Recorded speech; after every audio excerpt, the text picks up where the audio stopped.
بسم اللہ الرحمن الرحیم۔ السلام علیکم جناب۔ سٹوری میں نے ایک ہی شیئر کرنی ہے اور سٹوری یہی ہے کہ یہ کیا ہو گیا ہے کہ یوتھیوں نے جنرل فیض کی چمڑی ادھیڑنی شروع کر دی ہے۔ یوتھیوں نے جنرل فیض کو ننگا کرنا شروع کر دیا ہے۔ یہ معاملہ کیا ہے؟ یہ چکر کیا ہے آخر؟ وہ یوتھیے جو جنرل فیض کو اپنے لیے دیوتا سمجھتے تھے، ایک مسیحا گردانتے تھے، وہ یوتھیے جو جنرل فیض کو اپنا ہیرو مانتے تھے، ان یوتھیوں نے اچانک ایسا بڑا یو ٹرن لیا کہ انہوں نے جنرل فیض کی ایسی کی تیسی پھیر کے رکھ دی۔ اور وہ شروعات کہاں سے ہوئی ہیں میں آپ کو یہ بھی بتاتا ہوں کہ وہ شروعات کہاں سے ہوئی ہیں اور یہ چکر کیا ہے، یہ ماجرا کیا ہے، یہ معاملہ کیا ہے، اصل میں سٹوری کیا ہے اندر کی۔ یہ بہت بڑی بات ہے۔ اور سب سے پہلے جناب میں یہ دعا گو ہوں کہ اللہ تعالیٰ 2023 کو ہم سب کے لیے اچھی خبریں لانے کا سال بنائے، پاکستان پر اللہ تعالیٰ کا خصوصی کرم ہو، پاکستان کی معیشت بہتر ہو۔ یہ جو ہوتا نا منانے شنانے والا سلسلہ، یہ منانے کے حق میں نہیں ہوں، منائے وہ سیدھی سی بات ہے۔ میں کوئی یہ نہیں کہ میں کوئی کنزرویٹو انسان ہوں، لیکن وہ منائے بھائی وہ لوگ مناتے ہیں جو یورپ، امریکہ، آسٹریلیا، UK، وہ لوگ مناتے ہیں کیونکہ وہ سارا سال اپنے ملک کی اس طرح سے خدمت کرتے ہیں، اپنے ملک کے لیے خواب دیکھتے ہیں، اپنی قوم کے لیے خواب دیکھتے ہیں، اپنا اس طریقے سے وہ آئندہ بھی وہ تہیہ کرتے ہیں کہ جناب یہ سال گزر گیا، ہماری یہ کامیابیاں ہیں۔ کامیابیاں منائی جاتی ہوتی ہیں، ناکامیاں کون مناتا ہے؟ جو ہمارا ملک جس طریقے سے ہم نے اسے تجربہ گاہ بنایا اور ہر تجربہ گاہ کے بعد، ہر تجربے کے بعد وہ ہمارا ملک نیچے چلا گیا، تو اس کے بعد نئے سال میں منانے کا کیا ہے؟ وہ لوگ مناتے ہیں جو کہ اچھے سے ان کی اچیومنٹس ہوتی ہیں، اتنی زبردست قسم کی، ان اچیومنٹس کی خوشی مناتے ہیں، آئندہ اچیومنٹ کے وعدوں پر وہ اپنے آپ کو جو ہے نا وہ ایک پیش کرتے ہیں، ایک کمٹمنٹ پیش کرتے ہیں، تو وہ والی صورتحال ہوتی ہے۔ بس میں تو یہی دعا کروں گا، وہ احمد ندیم قاسمی صاحب نے جیسے وہ دعا لکھی تھی، دعائیہ نظم اس کا ایک بول کہ جناب جو ہے نا خدا کرے کہ میرے ایک بھی ہم وطن کے لیے حیات جرم نہ ہو، زندگی وبال نہ ہو۔ بس اتنی سی بات ہے، کیونکہ آج کل میں جو فلڈ ریلیف آپریشن کر رہا ہوں اس میں دیکھتے ہیں جیسے ان کے لیے زندگی جرم بن گئی ہے، بیچاروں کے لیے ان کے لیے جس طرح سے حیات جرم بن گئی ہے، زندگی وبال بن گئی ہے۔ ان کے پاس کھانے کا آٹا نہیں ہے، ہر روز مہنگا ہوتا جا رہا ہے۔ اب 140 روپے آٹا، میں آپ کو ایک سمپل سی بات کروں پھر یہ سٹوری بڑی اہم ہے۔ 140 روپے کلو آٹا ہو گیا ہے۔ اب مجھے آپ یہ تھوڑا سا بتائیں، اگر باہر سے آپ لیتے ہیں تو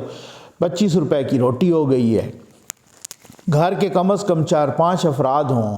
اب وہ اس شہر کی طرح تو نہیں کہ کبھی بھوک لگے گی تو ڈرائی فروٹ کھا لیں گے، کبھی فروٹ کھا لیں گے، کبھی کوئی کیک کھا لیں گے، کبھی بچوں کو باہر لے جائیں گے وہ بیکری پہ وہ چیز کھا لیں گے، کبھی وہ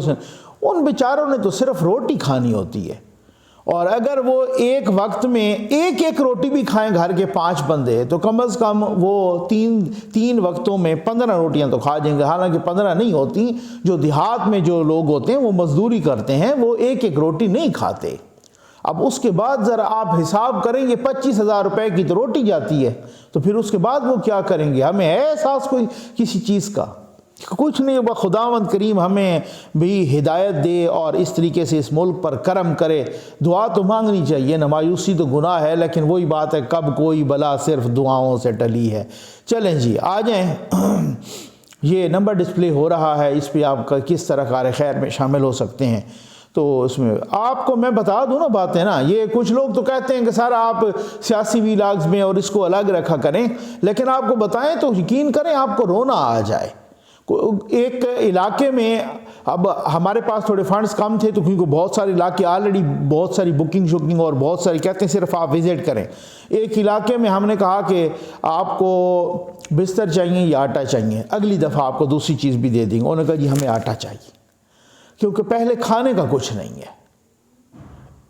دسمبر کی اس سردی میں انہوں نے کہا بستر نہیں ہے ہمارے پاس، لیکن چونکہ آپ کے پاس ابھی تھوڑی سے فنڈز کی کمی، آپ ہمیں پہلے آٹا دیں، ہمارے پاس کھانے کا کچھ نہیں ہے۔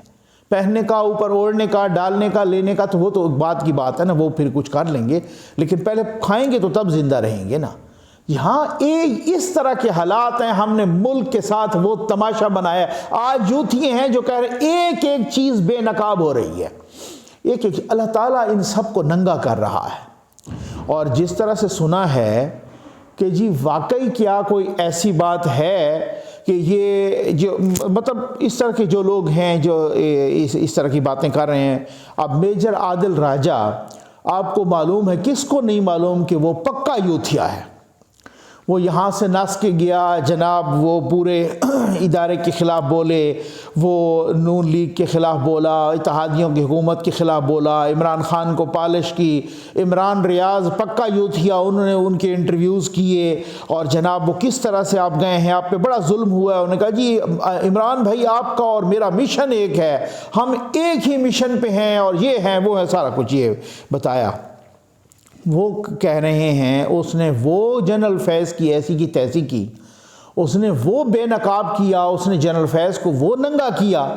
میں تو حیران رہ گیا. چلو جنرل باجوہ کو تو وہ پچھلے کچھ عرصے سے کر رہے ہیں نا, اور یہ سارے یوتھی اس کے پیچھے پڑے ہوئے ہیں. بھائی یہ جنرل فیض کے حساب سے کس طرح سے, میں تو یقین کریں, میں تو دیکھ کے مجھے تو یقین نہیں آ رہا تھا کہ یار یہ یوتھیوں نے جنرل فیض کی کھال ادھیڑنی شروع کر دی ہے. اس نے کہا یہ جو ابھی بندہ پکڑا ہے میجر ارسلان, جس کو جنرل ندیم انجم صاحب نے پکڑا ہے, اور یہ میجر ارسلان جنرل فیض کا بھی ADC تھا, اور وہ کہتے ہیں کہ عمران خان کا بھی ADC تھا پرائم منسٹر میں ہاؤس میں. پہلے جنرل فیض کا ہوگا, پھر پرائم منسٹر ہاؤس میں اس کو لگایا. اور یہ میں آپ کو آج کچھ ایسی باتیں بھی بتاؤں گا. میں عام طور پہ اس بندے پہ بڑی تنقید کرتا ہوں عادل راجہ پر, لیکن اس کی کچھ باتوں کی آج میں خود اپنے ذاتی تجربے کی بنیاد پر تصدیق کروں گا, پھر یہ آپ سنیے گا, ٹھیک ہے نا. میں کبھی نہیں کہتا کہ جی آپ ویڈیو پوری سنیں, یہ وہ آپ کو دیکھو گے, بہت کم کہتا ہوں, کم ویڈیوز میں میں اپنے کچھ ذاتی تجربات بھی, جن لوگوں کا نام انہوں نے لیا ہے نا, وہ میرے ذاتی تجربات میں بھی, میرے ساتھ بھی یہ صورتحال گزری ہے, تو میں وہ بھی آپ کو بتاتا ہوں. تو وہ کہتے ہیں کہ اپنا میجر عادل راجہ وہ کہہ رہا ہے, وہ باہر بیٹھا ہے, UK میں ظاہر ہے, آپ کو پتہ ہے. تو وہ کہتا ہے کہ میجر عادل راجہ کہتا ہے کہ یہ جو میجر ارسلان ہے, اس کو بھی پلانٹ کیا گیا تھا عمران خان کی ویڈیوز آڈیوز بنانے کے لیے, ریکارڈ کرنے کے لیے, اور جنرل فیض نے پلانٹ کیا تھا, ٹھیک ہے نا. اصل میں مسئلہ یہ ہے کہ یوتھیے بیچارے,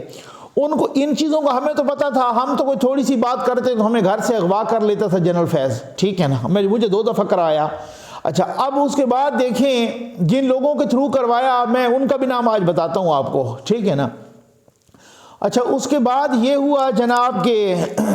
اب اپنا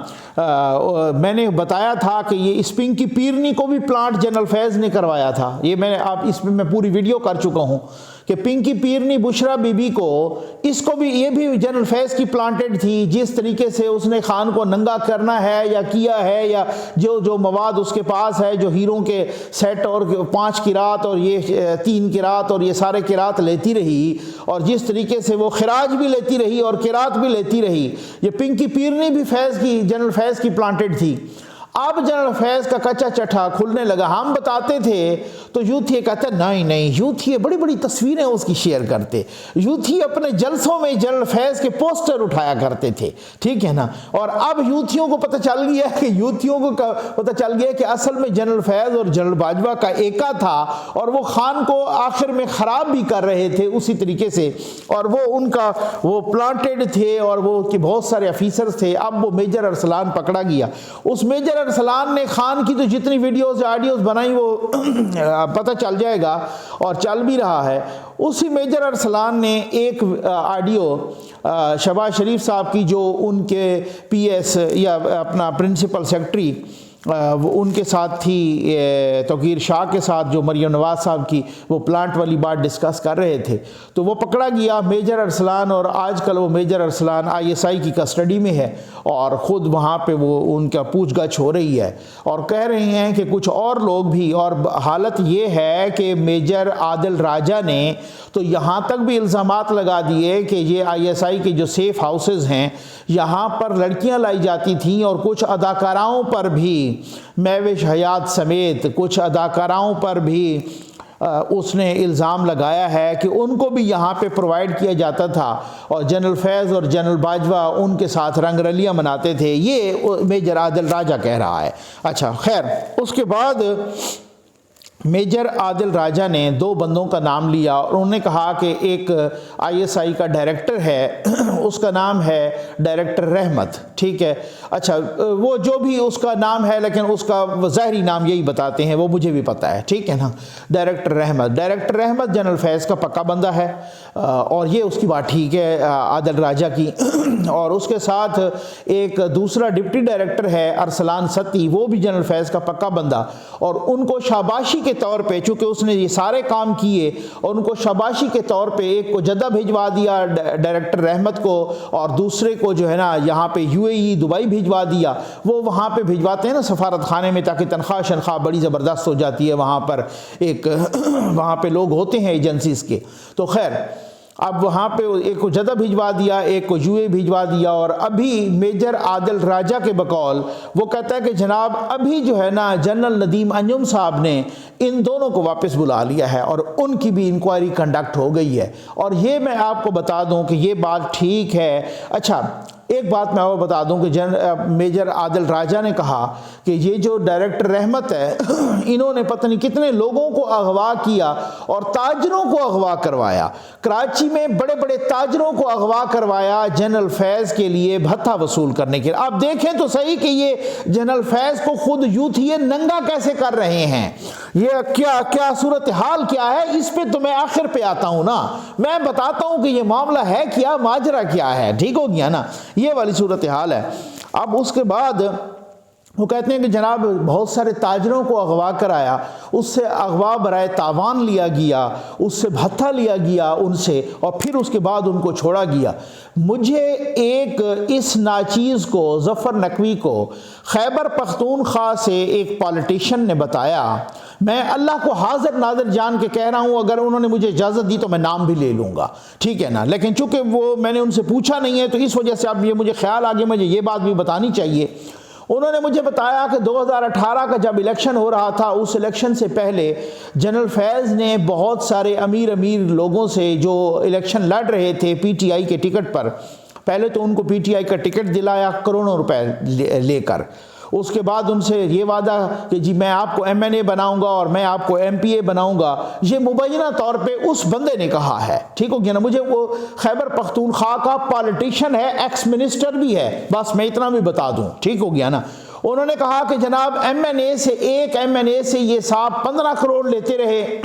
اور ایک MPA کے کینڈیڈیٹ سے یہ صاحب 5 کروڑ لیتے رہے، اور ان کے ساتھ آگے وعدہ بھی کرتے رہے کہ آپ کو جتواؤں گا بھی صحیح اور آپ کو منسٹر بھی بنواؤں گا، یا آپ کو فلاں پوسٹ پہ بھی لگواؤں گا، یا آپ کو میں یہ مراد دلواؤں گا، آپ کی سیٹ پکی ہو گئی MNA کی، آپ کی سیٹ پکی ہو گئی MPA کی۔ اس ملک کے ساتھ یہ تماشا بھی ہوتا رہا ہے، یہ خود مجھے اس پالیٹیشین نے بتایا ہے، میں پوری ذمہ داری کے ساتھ بتا رہا ہوں، میں ان سے پوچھوں گا اگر انہوں نے مجھے اجازت دی تو میں نام لے لوں گا، یہ بات ایسی نہیں ہے۔ اچھا اب ایک بات،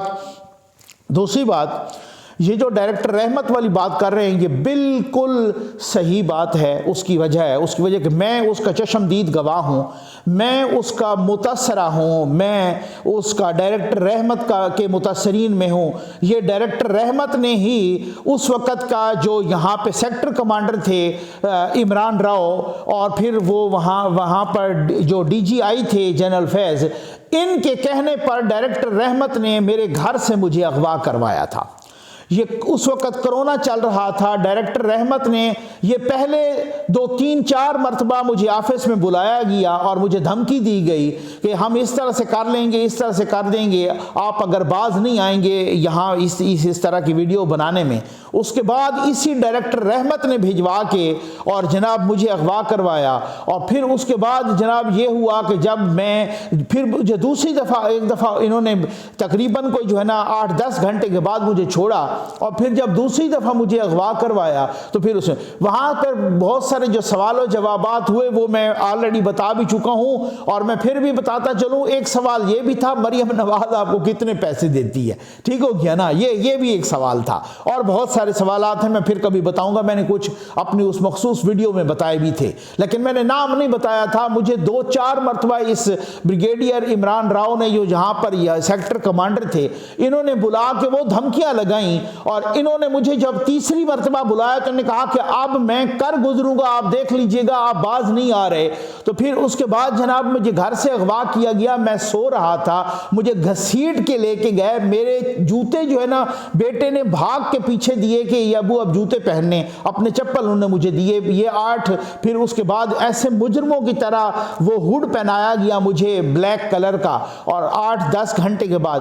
پھر جب میں آیا، یہ بریگیڈیئر رحمت بار بار بلائے، بار بار فون کرے، بار بار کہ آپ نے ویڈیو نہیں بنائی۔ میں نے کہا جی میں نے ویڈیو ہی بنانی ہے، میں نے اسی ویڈیو کا ہی ہم کھاتے ہوتے ہیں، ہم حرام کا نہیں کھاتے، سمجھ آگئی نا آپ کو نا۔ تو یہ اس حد تک کی کہ جی آپ کو میں پیسے دے دوں گا آپ ویڈیو، میں نے کہا میں اس طرح کی بات نہیں ہے، میں اس آپ سے میں نے پیسے لینے نہیں ہے، میں نے ویڈیو کا ہی کھانا ہے، میں نے ویڈیو بنانی ہے، اس میں بہت ساری اور باتیں میں آپ کو بعد میں بھی بتاؤں گا۔ تو پھر اس کے بعد مجھے دوسری دفعہ اغوا کیا، جب مجھے دوسری دفعہ اغوا کیا تو پھر انہوں نے پولیس کے حوالے کیا، اور پولیس والوں نے بیچاروں نے کہا کہ ہم کیا کریں نقوی صاحب، یہاں پر تو مصیبت یہ ہے ہر چوتھے روز کوئی کسی نہ کسی صحافی کو لے آتے ہیں اور ہمیں اس طرح سے ذلیل کرواتے ہیں، ہمیں پتہ ہے آپ کا کوئی قصور نہیں ہے۔ انہوں نے بالکل واللہ مجھے جو ہے نا اس طریقے سے بہت عزت دی مجھے، جتنا ٹائم انہوں نے پاس۔ میں نے کہا جی آپ ایسا کریں، اگر آپ کو یہ کہتے ہیں نا کہ آپ مجھ پہ پرچہ دے دیں، آپ دے دیں، کل میں عدالت میں سارا کچا چٹا کھول کے رکھ دوں گا۔ اچھا پرچہ انہوں نے اس ڈر سے، انہوں نے ڈائریکٹر احمد سے رابطہ کیا، انہوں نے کہا جی یہ تو اس طرح سے کہتے ہیں،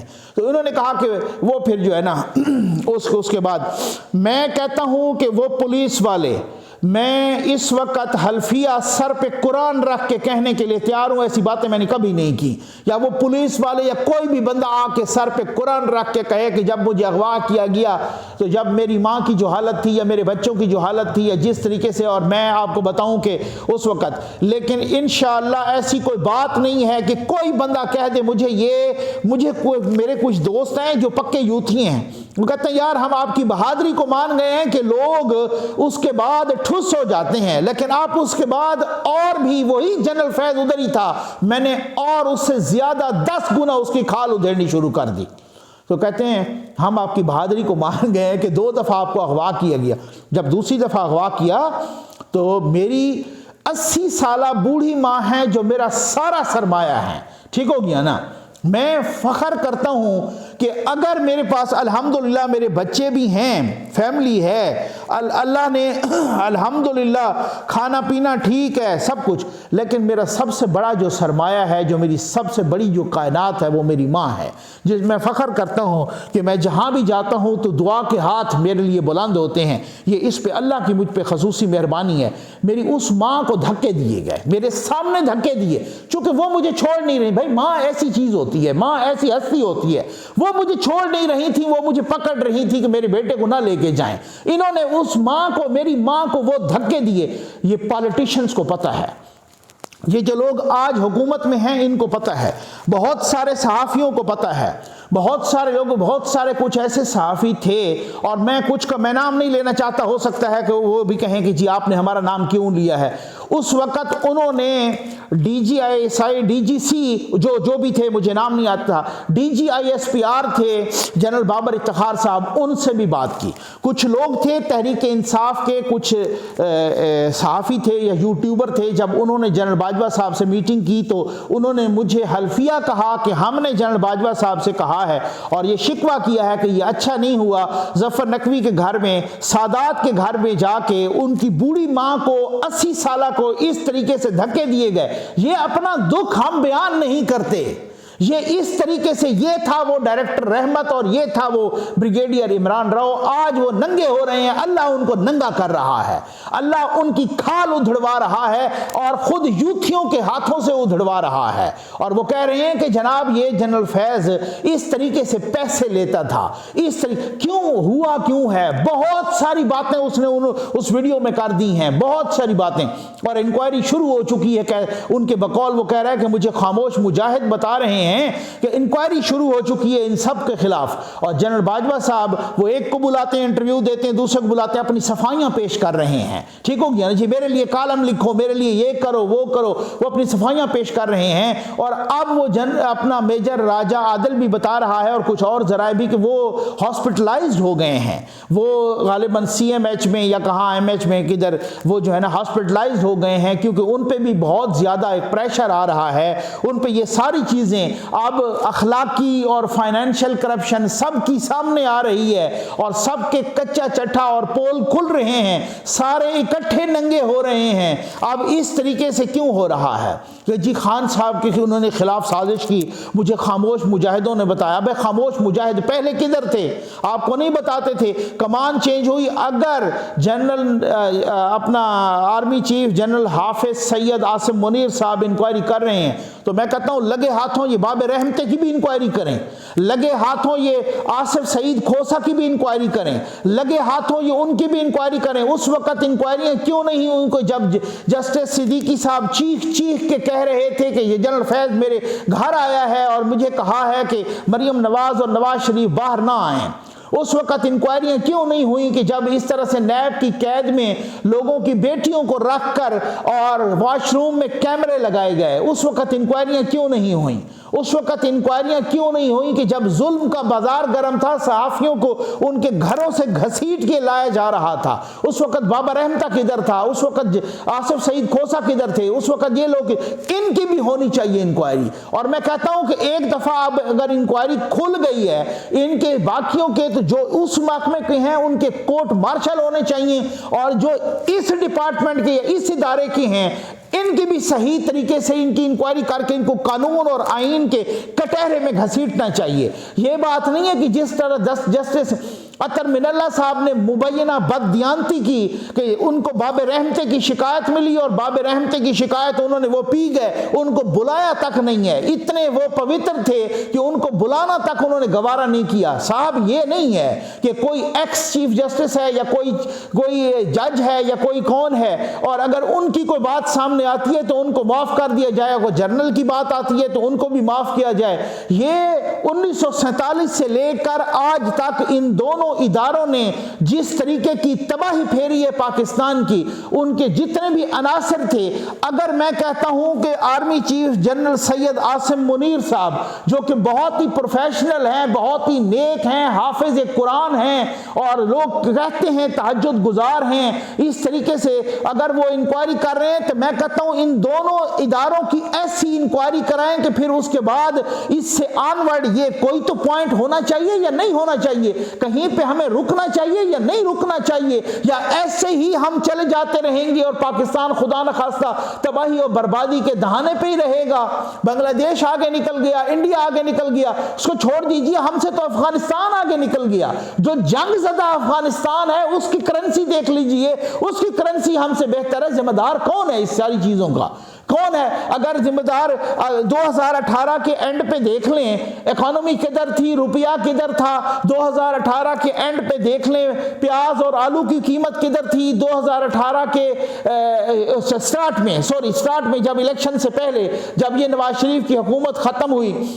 اس وقت مہنگائی کدھر تھی، اس وقت جی ڈی پی کی ریشو کدھر تھی، اس کے بعد کنویں میں پھینک دیا، بغض نواز میں پورے ملک کو کنویں میں پھینک دیا گیا۔ کیا صورتحال ہوئی؟ بہت سے انکشافات کیے ہیں، میں تو حیران ہوں انکشافات ہوئے کیوں ہیں؟ کیا انکشافات